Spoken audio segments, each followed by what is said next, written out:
big key to lead that's led to your recruiting success? I got a wonderful staff, and we're beating the phones down, and when guys come available, we're trying to get in front of their parents and whoever's their representative, and we're doing all the necessary things to get them to campus and close the deal. And this has been a great summer for us in terms of recruiting. And again, I give a lot of credit to my staff and them getting me in front of the people that we're trying to recruit, the player, and this, we're starting to pay off. It's starting to pay off for us. So. And obviously, Mackenzie Mbako is the latest guy who is either a Jordan Brand or McDonald's, All-American. You guys are recruiting at a pretty high level now. You become attractive to top level guys. What has made IU in your mind attractive to the top level guys? Well, back in the day, it was always that way. And when I took the job, I made it clear to my coaches that we deserve to sit at the table with the best players, and we kind of squabbled a little bit early on because they didn't think we were in that position to be able to do that, and I thought we were, based on Indiana basketball and the history of it. So I didn't accept no for an answer, and I told them that I wanted to be able to sit at the table with the best players and compete with the Kentuckys, the Kansas, the Dukes, teams like that, and all they can do is tell us no. But we got to get there, and we've been able to get there some. So it's kind of nice. You still got one spot open for next season. I know you can't talk specifically about players you're recruiting, but do you feel good with what you have, or do you think there's maybe a need to get another player? I mean, we always are looking.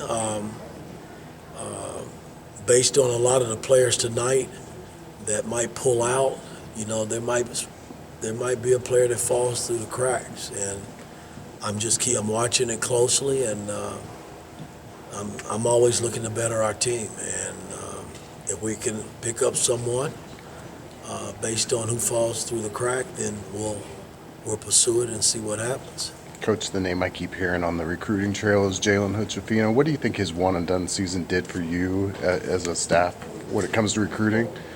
It's done a lot. When you think about when we recruited him, when I first saw Jalen, it was very early on, and when I first saw him, I turned to Kenyon and Yah, and I said, hey, I got to have that guy.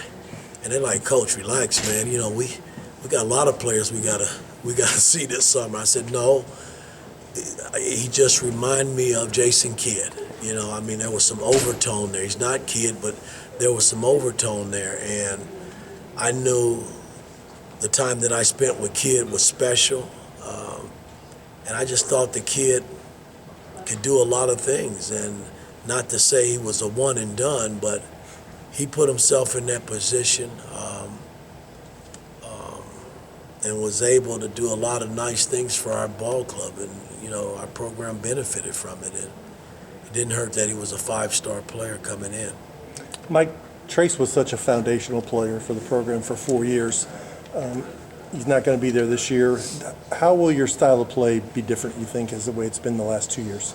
Well, I'll tell you guys, the fact that Trace was already established and he made the commitment to come back, it made it a little easier for me because he had already posted 2 seasons of 18, 19, 20 points a game. So, and pretty much double-digit in rebounding.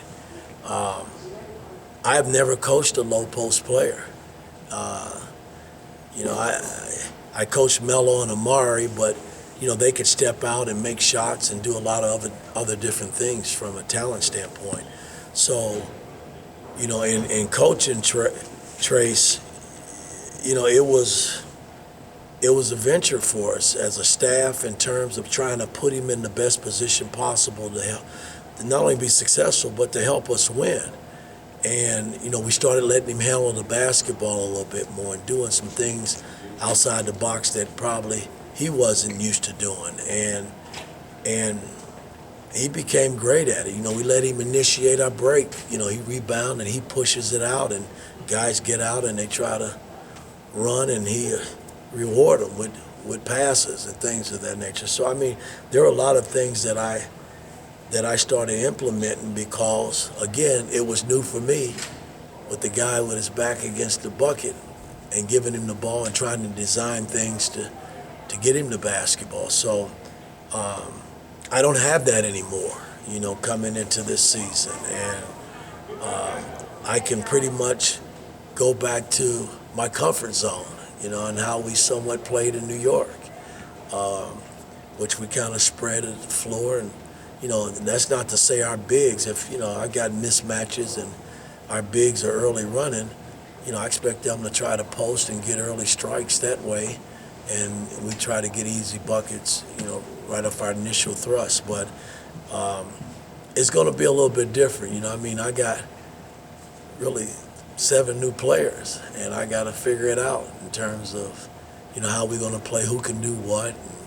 So I'm kind of anxious to see, you know, come this next week. You know, a lot of the guys are coming back this weekend, and, you know, getting them in the gym and see who can do what. Where does it start with those new guys in terms of not only what they're able to do on the floor, but to build the chemistry that you need off the floor as well? What part do you play in trying to create that? Oh, I play a major part. You know, I think once we get them all assembled in Bloomington, then I'll set the groundwork in terms of what I expect. Don't know the style of play in terms of, you know, exactly where we're going to go as a team, but got a pretty good idea. But, you know, I got to see it on the floor. I got to put them in different combinations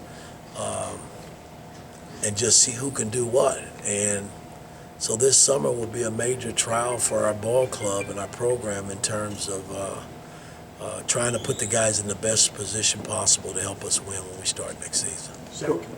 It's just talking a little bit, you talked about life after Trace and reaching back to your time in New York, I imagine Atlanta as well. What it feels like with a team that maybe's got more length, particularly 3, 4, 5, than what you've had, more reach, more wingspan. What do you think that will do for maybe the way you tweak some things at either end of the floor? Well, it would definitely help us defensively. You know, in Atlanta, I caught a lot of hell early on when we built that team. It was basically 6'7", 6'8", 6'9" players.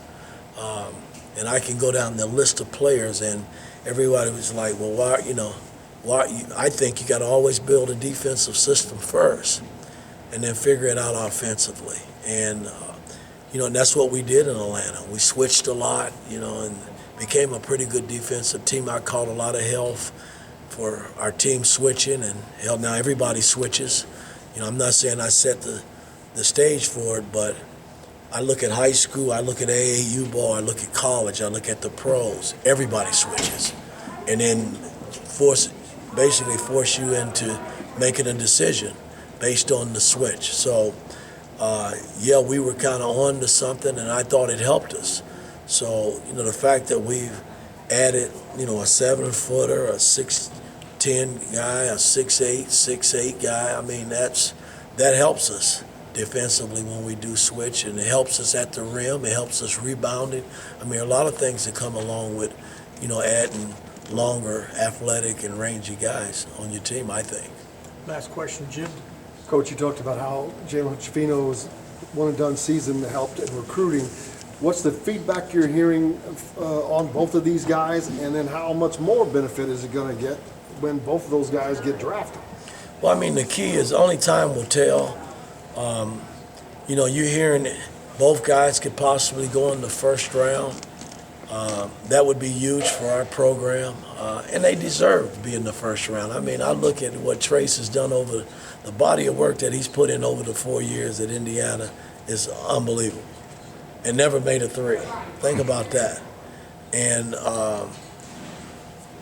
Jalen has just come in and basically, after X got hurt, you know, there was a lot of grumblings amongst you guys because you guys thought, well, hell, you know, where are they going to go? Race got hurt, you know, around the same time. And Jalen just kind of, you know, he kind of hung in there, man, and he rode he rode that ship with us, man, and everybody just kind of did their part, and we kind of regrouped and found ourselves again. And you got to give that kid a lot of credit, because that's a freshman kid that's been thrown to the wolves, man. And when you talk about dealing with the Big Ten, man, but I thought he answered the bell extremely well, and he's put himself in a nice position to be able to get drafted, and that's great for our program. Mike, how does it feel post-surgery to stand 6'5" again?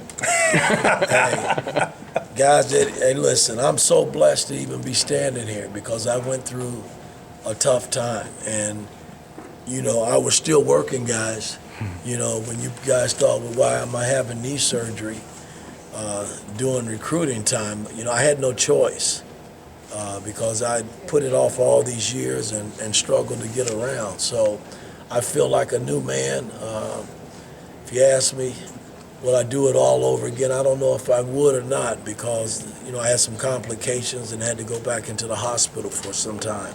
So lost a lot of weight, starting to get it back, but I feel 100% better, and I think I can probably outrun you now. I can run a little bit now. My right knee, yeah. Did you get a replacement? Yeah, I had it replaced. Yeah. Coach, thank you very much. Thank you. Thank you.